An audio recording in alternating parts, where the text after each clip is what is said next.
Hi guys, welcome to my channel again. তো দেখো, চলে এসেছে নতুন আরেকটা ভিডিও নিয়ে। তো আজকের এই ভিডিওটাতে আমরা আলোচনা করব মূলত অঙ্গনওয়াড়ি এবং আশা কর্মীদেরকে নিয়ে। তো বিশেষ করে তোমরা জানো যে লোকসভা ভোট কিন্তু কমপ্লিট হয়েছে এবং সরকার গঠনও কিন্তু করানো হয়েছে।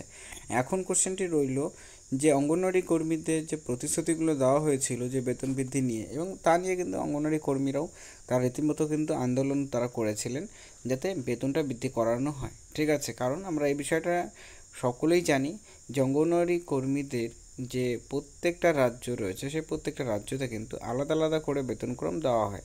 মানে কোনো রাজ্য এমনও রয়েছে যেখানে মনে করো 7,000 টাকা করে কর্মীরা পাচ্ছেন, এবং এমন রাজ্য রয়েছে যেখানে কর্মীরা 14,000 টাকা করেও পাচ্ছেন। তো এই যে একটা ডিফারেন্স, এটা কিন্তু আমরা দেখতে পাচ্ছি। তো সেই ক্ষেত্রে অঙ্গনওয়াড়ি কর্মীদের নতুন করে বেতনক্রম তৈরি করা এবং সেই বেতনক্রম অনুযায়ী কর্মীদের বেতনক্রম দেওয়া, এটা নিয়ে লেটেস্ট একটা আপডেট উঠে আসছে, যে আপডেটটা তোমাদের সাথে ভিডিওতে আলোচনা করব।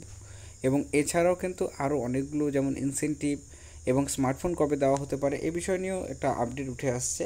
যে আপডেটগুলোকে আমরা ভিডিওতে শেয়ার করব। তো অবশ্যই ভিডিওটি শেষ পর্যন্ত দেখবে এবং দেখার পর যদি ভিডিও ভালো লাগে লাইক করবে, চ্যানেল নতুন থেকে চ্যানেলটিকে সাবস্ক্রাইব করবে।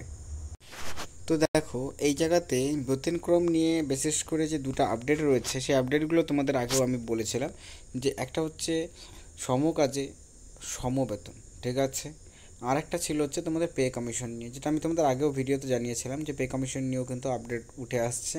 এবং পে কমিশন বলতে কি, যে পে কমিশন বসলে পরে কিন্তু অটোমেটিক্যালি কর্মীদের, মানে পে কমিশন বসা মানেই হচ্ছে কর্মীদের অটোমেটিক্যালি মানে এখন যে পোস্টে রয়েছে বা অ্যাজ এ কন্ট্রাকচুয়াল বেসিসে চুক্তিভিত্তিক কর্মী হিসাবে, তো সেক্ষেত্রে সরাসরি কিন্তু পার্মানেন্ট, মানে পার্মানেন্ট হলে পরেই কিন্তু কর্মীদের পে কমিশনটা বসানো হয়। এবং এক্ষেত্রে একটা নর্মাল যে স্টাফ, আমরা জানি যে 18 থেকে 21 হাজার টাকা স্টার্টিং স্যালারি তারা পেয়ে থাকেন। তো সেই ক্ষেত্রে অঙ্গনওয়াড়ি কর্মীদেরকে যদি পে কমিশনের আন্ডারে নিয়ে আসা হয়, তাহলে কিন্তু এটা একটা উল্লেখযোগ্য একটা গুরুত্বপূর্ণ একটা স্টেপ হয়ে যাবে অঙ্গনওয়াড়ি কর্মীদের জন্য। কারণ অঙ্গনওয়াড়ি কর্মীদের রীতিমতো যেভাবে করে কাজ করতে হচ্ছে এবং সেই কাজের তুলনায় কর্মীদের যে অনারিয়ামটা দেওয়া হয়ে থাকে সেটা খুবই মার্জিনাল, আমরা অবশ্যই জানি এটা নিয়ে।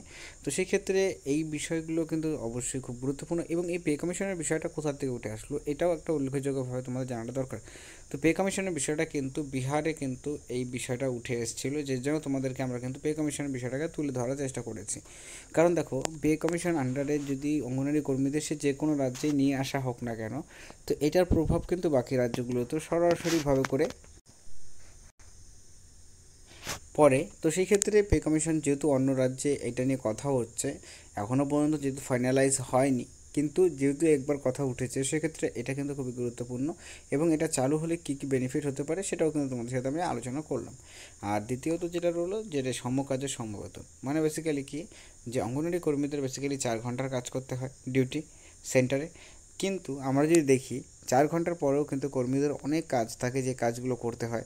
যেমন তোমাদের রেজিস্টার মেনটেন করতে হয়, পোষণ টাকার অ্যাপসের মধ্যে কাজ করতে হয়, এবং অনেকগুলো এরকম কাজ রয়েছে যে কাজগুলো কর্মীদেরকে করতে হচ্ছে। তো সেক্ষেত্রে তাদের কিন্তু ঘুরে ফিরে সেই 6-8 ঘন্টাই কিন্তু কাজের মধ্যে লেগে যায়। তো সেক্ষেত্রে কর্মীদের যদি বেতনটা বৃদ্ধি করানো হয় বা সমকাজে সমবেতনটা, কারণ যে হিসাবে অনারিয়ামটা দেওয়া হচ্ছে কর্মীদের সেটা খুবই কম, যে ক্ষেত্রে কর্মীদের এখন পশ্চিমবঙ্গের কথা বলা হলে 9,000 টাকা করে পাচ্ছে। তো যেটা খবর পাওয়া যাচ্ছে যে সম্ভবত এইভাবে করে তোমাদের কিন্তু নতুন স্কিমটি যদি চালু করা হয়, মানে সমকাজে সমবেতন, তাহলে কিন্তু কর্মীদের সম্ভবত 12,000 টাকা করে বেতন কিন্তু হতে পারে। এবং এটা শুধু কিন্তু রাজ্য সরকারের তরফ থেকে, কেন্দ্র সরকার দ্বারা কিন্তু ও বিষয়টা আলাদা, কারণ কেন্দ্র সরকারের দ্বারা বেতন বৃদ্ধি করানো হলে পর সেটা কিন্তু অল ওভার ইন্ডিয়াতে প্রযোজ্য থাকবে।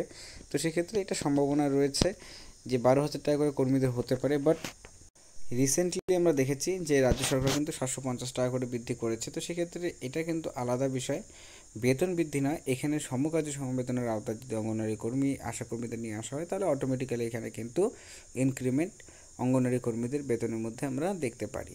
ঠিক আছে, তো যাই হোক, এই বিষয়টি ছিল আপডেটটা এই ভিডিওতে। ভিডিওটি দেখার জন্য ধন্যবাদ।